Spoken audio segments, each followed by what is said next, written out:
वालेकुम मैं थारा टीवी उद्योगकार। आज मेरा पहला दिन है पिया। ये मेरे चाचोनी वदन था।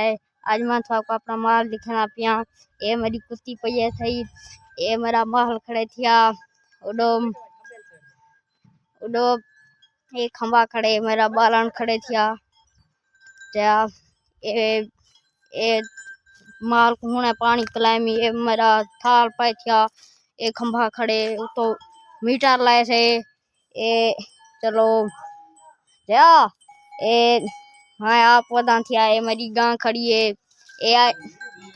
ए लेंधी है आपको बोला ता वास्ते कोई हो नाले इला लिखना पिया।